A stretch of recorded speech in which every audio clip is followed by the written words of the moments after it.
संस्कृत में रुचिरा भाग 3 क्लास 8 में एनसीईआरटी की बुक जो है क्लास 8 के लिए उसमें पंचमः पाठः पांचवा पाठ कंटकेनैव कंटकम नाम से है। कंटकेनैव कंटकम का मतलब होता है कांटा कांटा से ही निकलता है। जैसे हम लोग आम बोलचाल की भाषा में लोहा लोहा से ही कटता है, उसी तरह से कंटकेनैव कंटकम कांटे से ही कांटा निकलता है, कांटा निकाला जाता है। तो इसमें कहने का मतलब है कि जिस व्यक्ति का जैसा व्यवहार है उसके साथ वैसा ही व्यवहार करना चाहिए। यदि दुष्ट है तो दुष्टता का व्यवहार और अच्छा है तो अच्छा का व्यवहार। तो कंटकेनैव कंटकम यह इसमें जो है कहानी है मध्य प्रदेश के डिंडौरी जिले के प्रधानों के बीच प्रचलित एक लोक कथा है ये। और इसमें जो है पंचतंत्र की शैली पर यह रचित है। पंचतंत्र के लेखक कौन है? विष्णु शर्मा। और उन्होंने बहुत सारी कहानियाँ लिखी हैं जो पंचतंत्र के कहानियाँ कही जाती हैं, तो उसी पर आधारित उसी की शैली पर ही लोक कथा है। तो आज हम केवल इस कहानी को समझेंगे कि इस कहानी में क्या है। तो चंचल नाम का एक व्याध रहता है। व्याध का मतलब बहेलिया है। चंचल उसका नाम है बहेलिये का। और वह जो है हर रोज़ उसका जैसा कि कारोबार है बहेलिया का, वह हर रोज़ अपने जो है जंगल में अपने पास के जंगल में जाता है और वहाँ पर अपना जाल बिछाता है। एक वृक्ष के नीचे जाल बिछाता है और वहाँ पर जो भी जाल बिछाता है एक वृक्ष के नीचे, और वहाँ पर जानवर आके फंसते हैं, पशु पक्षी जानवर आके फंसते हैं और वह उनको ले जाकर के बाज़ार में अपने पास के नज़दीक बाज़ार में बेचता है और उनसे अपना जीवन यापन अपने परिवार का भरण पोषण करता है। एक बार की बात है, चंचल नाम का बहेलिया जब जाता है शाम को वृक्ष के नीचे, जंगल में वृक्ष के नीचे जाल को फैलाता है। उसी रात में एक उसके जाल में एक शेर आकर के बाघ आके फंस जाता है। आके उस जाल में फंस जाता है। सवेरे सुबह होते ही जब चंचल प्रतिदिन की तरह जंगल में जाता है, अपने जाल में देखता है कि बाघ फंसा हुआ है। बाघ को चंचल देखते ही डर जाता है और कहता है कि कौन जाएगा छुड़ाने, बाघ हमको खा जाएगा। जब चंचल यह सोच करके क्या करता है कि वह भागने लगता है अपने घर की तरफ, कहता कि हम नहीं जाएंगे छुड़ाने। जब चंचल नहीं जाता है तो बाघ इस चीज़ को देख करके, और बाघ जब फंसता है तो बहुत उछल कूद करता है, बहुत प्रयास करता है, लेकिन वह निकल नहीं पाता है। थका हुआ हारा हुआ बाघ बैठा था। जब देखता है कि चंचल भाग रहा है तब वह आवाज़ करता है कि हे मानव, हे मनुष्य, तुम मुझे निकाल दो, मैं तुम्हें कोई नुकसान नहीं पहुंचाऊंगा। तुम मुझे निकाल दो, मैं भूखा प्यासा मर रहा हूँ, तुम मुझ पर दया करके मुझे निकाल दो, मैं तुम्हें कोई हानि नहीं पहुंचाऊंगा। चंचल बाघ की बातों में आकर के सोचता है कि जब कह रहा है, प्रण कर रहा है कि मैं तुम्हें नहीं नुकसान पहुंचाऊंगा, तो वह जो है निकालने के लिए आ जाता है, दया दिखाते हुए निकालने के लिए आ जाता है। तो फिर क्या करता है कि चंचल जो बहेलिया है वह बाघ को निकाल देता है। निकालने के बाद क्या करता है, जब बाघ निकल जाता है तो थका हुआ हारा हुआ बाघ कहता है कि मुझे बहुत तेज से बहुत ज़ोर से प्यास लगी है, मुझे पानी पिला दो कहीं से लाकर। अब थोड़ा सा और दया दिखाते हुए चंचल बहेलिया जो है जाता है, एक दूर नदी से पानी लेकर आता है और उसको पानी पिलाता है।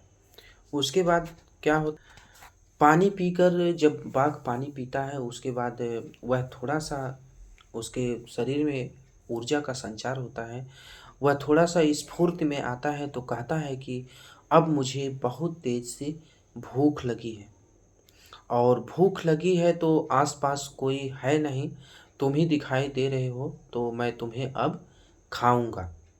अब बहुत तेज से भूख लगी है, अब मैं तुम्हें खाऊंगा। चंचल कहता है ये कहाँ का न्याय है, और तुमने मुझे कहा कि मैं बचा दूं, तुम मुझे कोई नुकसान नहीं पहुंचाओगे और तुम अब कह रहे हो कि मैं तुम्हें खाऊंगा, तो ये कहाँ का न्याय है।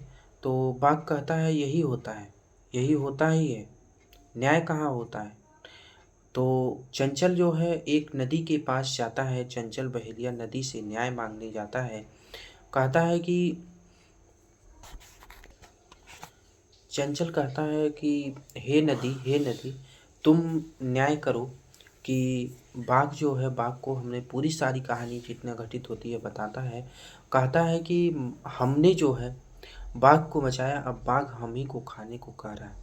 तो नदी कहती है सब में स्वार्थ है, यही होता ही है, सब में स्वार्थ व्याप्त है, सभी में स्वार्थ है। अब तुम हमको देख लो, नदी कह रही तुम हम ही को देख लो, सब लोग हम ही में नहाते हैं, हमारे पानी में नहाते हैं, हमारे पानी को पीते हैं, हमारे पानी में कपड़ा धोते हैं, फिर भी हमारे पानी में गंदगी भी करते हैं कुछ लोग, और मल मूत्र का त्याग भी करते हैं, गंदगी भी करते हैं हमारी नदी में।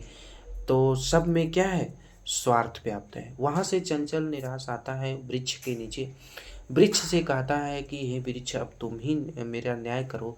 वृक्ष को सारी कहानी बताता है। तो फिर कहता है कि वृक्ष कहता है कि हाँ, ये सत्य है कि सब में क्या है, स्वार्थ है, सभी जीवों में स्वार्थ है। और तुम हमको देखो, हमसे, हमें, हमारे वृक्ष से, हमारे पेड़ से सभी लोग फल ग्रहण करते हैं, फल खाते हैं, सभी लोग हमारी छाया में रहते हैं, आराम करते हैं, और हमारी टहनियों को, हमारी लकड़ी से घर बनवाते हैं और उसको जलाने के काम में लेते हैं। उसके बाद भी कुछ लोग ऐसे हैं कि हमको कुल्हाड़ी से काटते हैं, कुल्हाड़ी से हम पर घाव करते हैं, प्रहार करते हैं। तो सब वृक्ष भी कहता है कि ये सत्य है कि सभी जीवों में स्वार्थ है। उसके बाद निराश चंचल बहेलिया आता है और फिर बाघ से बहस होने लगती है। इस बहस को दूर से एक लोमड़ी सुन जाती है। लोमड़ी सुनकर आती है तो चंचल कहता है कि मौसी, लोमड़ी को मौसी कहता है कि मातृश्वसा, मातृश्वसा का मतलब संस्कृत में मातृश्वसा और उसी को हिंदी में मौसी कहते हैं। मातृश्वसा का मतलब मौसी। तो कहता है कि मौसी, तुमने ठीक समय पर आया है और तुम ही अब इसका न्याय करो। तो कहती है कि सारी कहानी हमको पहले बताओ। चंचल पूरी कहानी बताता है। अब कहती है लोमड़ी, एक मन में दिमाग आया, मन में तरकीब आई, एक नया विचार आया। वह कहती है कि ऐसे हमको बताने से समझ में नहीं आता है कि बाघ कैसे फंसा, क्या हुआ। बाघ, तुम फिर हमको ये प्रतिक्रिया करके दिखाओ, कैसे कैसे क्या घटित हुआ, तुम करके दिखाओ, तब हमारे समझ में आएगा। तो ये लोग करके दिखाते हैं। जो चंचल बहेलिया है आता है, एक जाल फैलाता है फिर से, और उसमें जो है ये बाघ देवता जाते हैं, बैठते हैं, फंस जाते हैं। उसके बाद उछल कूद करके भी दिखाते हैं, उछल कूद करते हैं, निकलने की कोशिश करते हैं।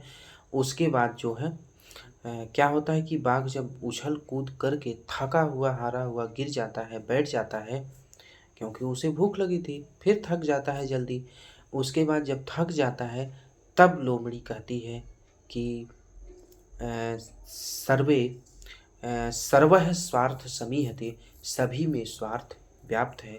हे बाघ, तुमने सही कहा कि सभी में स्वार्थ व्याप्त है।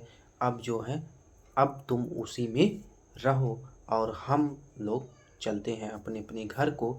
तो जैसा कि मतलब कहा गया है कि सभी में, जैसे बाघ ने कहा कि सभी में स्वार्थ है, उसी तरह से लोमड़ी ने एक तरकीब निकाला और लोमड़ी और बहेलिया मिल कर के फिर उसको मज़ा चखाएं कि हाँ, ये सत्य है कि सभी में स्वार्थ है। और जब सभी में तुम कह रहे हो कि सभी में स्वार्थ है, तो ठीक है, उसी में रहो अब। तो कहते हैं कि पाठ का नाम जैसा कि है कंटकेनैव कंटकम, कांटे से ही कांटा निकलता है, या दुष्ट के साथ दुष्टता का ही व्यवहार अच्छा लगता है। तो जैसा कि कहानी जो हमने सुनाया है, इसमें स्पष्ट ही हो गया कि बाघ जैसा व्यवहार किया वैसा बहेलिया उसके साथ और लोमड़ी मिल कर के दोनों ने उसके साथ ऐसा व्यवहार किया।